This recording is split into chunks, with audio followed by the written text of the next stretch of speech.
Hello gainers, welcome to my little channel on the internet called Fitter Philosophy, in which I talk about practical experienced stoic stuff. And at this moment in time, I'm Ralphie, by the way, should have mentioned that, introduced myself. I'm talking about navigation. It's a series I'm doing, and it's mainly affecting human conditions. So I've discussed navigating bad people in your life, good people in your life, navigating finances in our life. And now I'm going to talk about bereavement, because at some point, if it's not affected us yet, it will affect us. And often navigating bereavement, despite all the help and offers of assistance, is a deeply personal experience because of the complexity of the individual. And I've noticed in over 20 years being an undertaker that some people deal with a bereavement a lot better than others, primarily because of the people they are. And I'll start with the more negative side. I've witnessed individuals go completely to pieces when they've lost a partner or a member of the family, and they have become absolutely immersed in the experience to such an extent that they can no longer go on with normal lives. They cannot go on with the normacy and the normality of their own personal lives, and they stop eating, they do not wash, they no longer go to work, or they don't socialise in any way, and they can become very, very reclusive and start to go downhill quite rapidly. Now, I want to make it clear, I'm not judging this situation, I'm observing it. But what I do observe is that those people who are naturally very affected by bereavement, of losing someone close to them, but at the same time, they're aware that for the sake of the value of the relationship, they've got to go on, because there was one old guy put it very nicely. He says, I've lost my wife, we were together for 60 years, but if I don't get up in the morning and make my own breakfast and vacuum the carpet, and if I don't sort of clean the house, what would she be thinking? And so he was pragmatic. He found a reason to think positively about it in order to sustain himself. Interestingly, he became more socially active after he lost his partner, his wife, by joining a bowling club where he was invited along by his mates. And initially they were kind of mindful of his situation and respectful, but within a few weeks, naturally under the influence of alcohol, things get more merry, and he found it very liberating. He felt, if my sweetheart's watching me now, she'll be happy knowing that I'm carrying on for both of us. So he rationalised it. I've certainly, on the flip side, I've witnessed people at funerals being hysterical, being selfishly so, very, very self-indulgent. They're not doing it out of a genuine sense of bereavement, but for an opportunity for theatre. And this may seem harsh and callous, but I'm only relaying to you what I have observed in real life. And this is how we learn lots, by acknowledging real life. And instead of overlaying our own natural sympathy and instinct for sympathy for someone that's had a bereavement, it's worth noting that it can be an opportunity for theatre for people, particularly when they're sociopathic and have no feelings for others, but they've successfully gone through the motions in life to create the illusion of normality.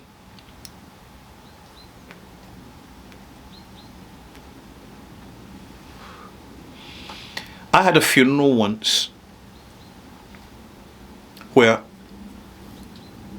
the relatively young widow immaculately dressed, by the way, straight off a movie set, was howling and wailing throughout the church service, howling and wailing in the limousine to the cemetery, and howling and wailing as the coffin was lowered. All the trigger points that you have: a coffin going in and out of church with the bearers, coffin being put to the graveside and then being lowered into the ground. And under the circumstances, everybody around her was sympathetic and didn't consider it particularly abnormal because they didn't have a lot of reference. I could see from my experience as an undertaker that this was really laying it on really quite thick.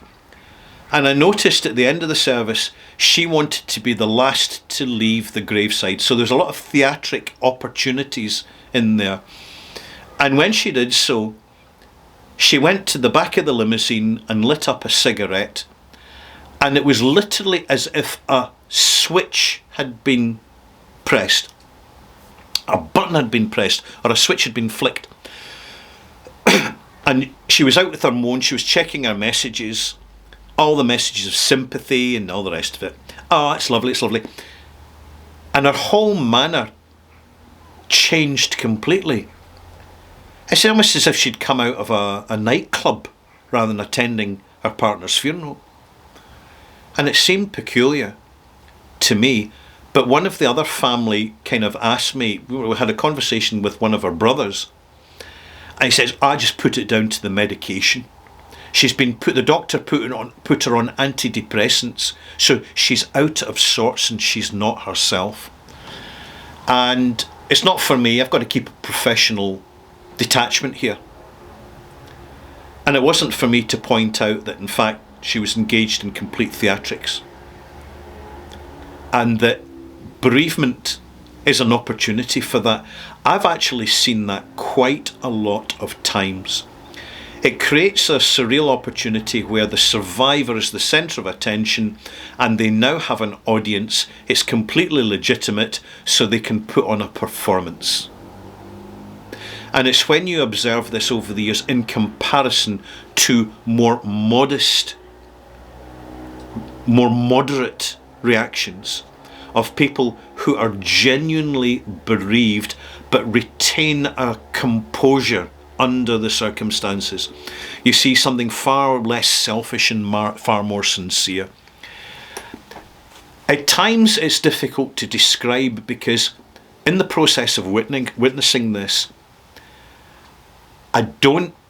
initially in the early years, I didn't care to judge. But as you get more experienced, you start to notice the patterns and the sort of people that engage in bereavement theatrics. Those who, in fact, the worst, the most impactful bereavement I've witnessed is when a mother loses a child. And that tends to be very silent. And you can feel the presence of the profound trauma. You can just feel it in the atmosphere. That is the greatest of losses that a human can experience, in my opinion. And other times I've seen people get, in their way of processing their bereavement has been almost as if to create opportunities to not shelf or cover over the bereavement, but to actually embrace it for a reasonable period of time and then move on. But when I see a mother losing a child, because of that particular circumstance, I do notice that is the deepest of bereavements. Having said that, when a mother loses a young son or daughter to an illness or an accident, again, that you see the same thing there, but it tends to be more articulated. My conclusion on navigating bereavement is simply to offer 3 pieces of advice, whether affecting you personally or affecting someone you know. The best thing to do is not what you say, but to keep it concise, keep it general, and actually just be available to listen.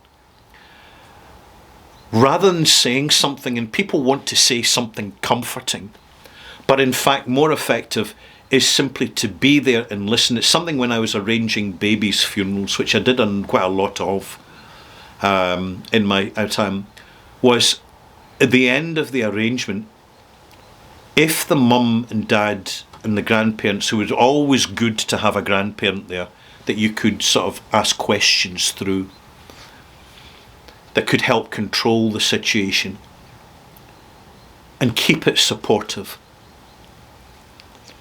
It was that listening time at the end to allow someone, if they want to say something, just to say it uninhibited and unedited, or feeling the need to edit it. And it's the small things that can make a huge difference. I had a young mum that always in her mind was she wanted the toy that she'd bought for her baby to go in with him into his coffin. And I made sure it happened. Of course, this meant that the coffin had to be a lot larger. But I explained it. I said, it's no problem, we can do that. I'll let the crematorium know because there's a lot of plastic in the toy. But sure, we'll do that for you, because without saying anything, I know it's going to help you, and I'm letting you know that I'm here to help you. And if this is what matters to you, then that is the priority.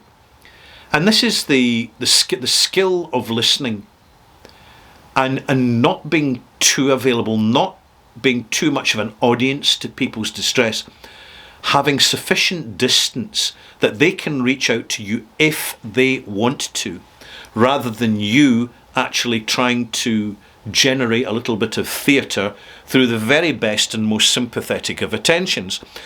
I know this maybe seem a little bit hard to some, because we live in a culture now of super sympathy and avoiding hurting feelings. And yet there is something profoundly toxic about that if it is not within reasonable sympathetic context. It's almost a weaponization. But I'll leave it at that. That this concludes